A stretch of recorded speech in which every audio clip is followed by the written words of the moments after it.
kalau dijual sekarang murah, jualnya nanti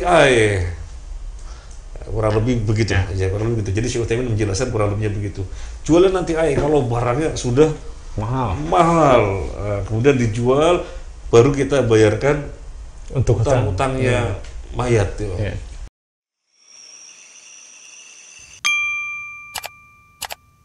Baik, Sobat Hijrah, kita lanjut ke pertanyaan berikutnya. Ustadz, mayat yang meninggalkan hutang, apakah ahli warisnya boleh menunda pembayarannya? Mayat yang meninggalkan hutang, terus ahli warisnya boleh nggak menunda pembayarannya? Jawabannya nggak boleh. Harus disegerakan. Syekh Utsaimin rahimahullah ta'ala menjelaskan di dalam Syarah Riyadhus Shalihin, ada orang berpikiran kalau dijual sekarang murah, jualnya nanti kurang lebih begitu ya, kurang lebih begitu. Jadi Syekh Utsaimin menjelaskan kurang lebihnya begitu.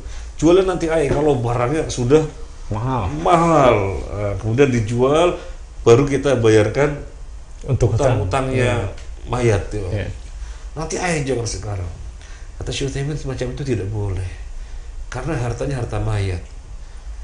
Mayat meninggal dunia, maka dilihat dia utangnya berapa, selebihnya baru merupakan harta warisan yang dibagi sama ahli waris. Nah, itu demikian ketentuannya. Jadi ini hartanya mayat harus segera dijual, kemudian digunakan untuk bayar. Bahkan meskipun harganya separuh harga, kata Syekh Utsaimin.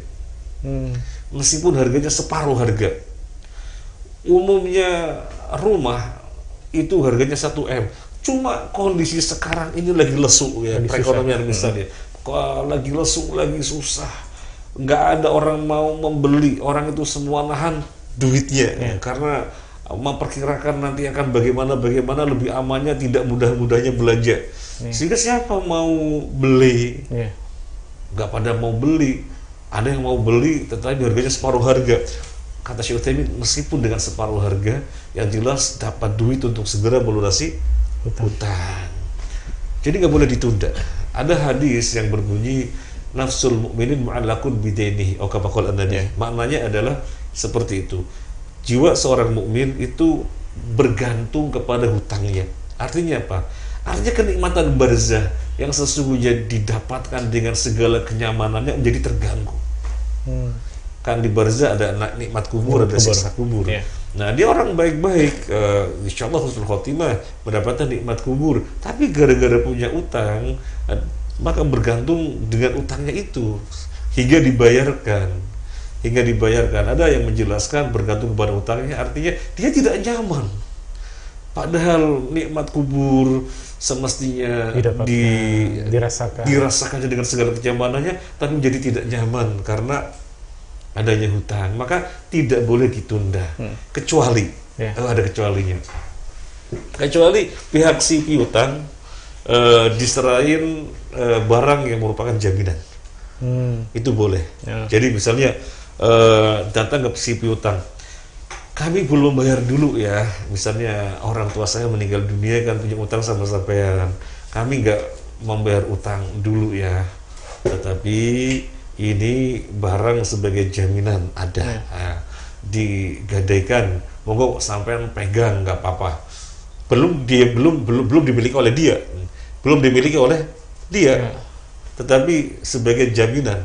Nah, kalau dipegangkan jaminan nggak apa-apa, karena Nabi SAW ketika meninggal dunia beliau punya hutang, tetapi pada saat yang sama beliau juga menggadaikan barangnya, baju perang jadi orang Yahudi ya. Jadi semacam itu tidak mengapa.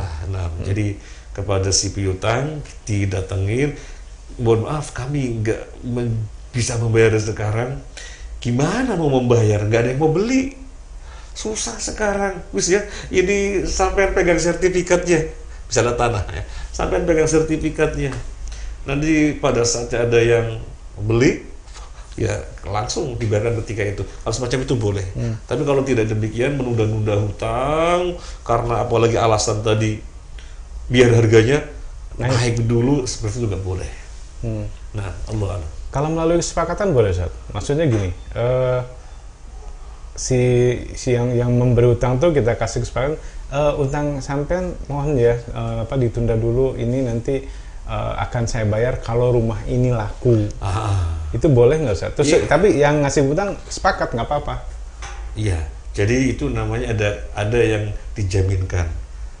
Tapi Boleh. tanpa misalnya tanpa megang, kan kalau tadi ada jaminan Ustaz, ininya apa namanya, suratnya Sertifikat, sertifikat. iya. Tapi dia nggak cuma dijanjikan kalau dijual, itu gimana Ustaz? Iya, karena barang jaminan bisa saja dipegang oleh Pemiliknya. pemiliknya dan dia ridho. Ya. Kalau misalnya dia ridho, ya oke nggak apa-apa, sini apa sertifikat yang saya pegang. Nah, kalau misalnya dia mesti begitu ya dipenuhin.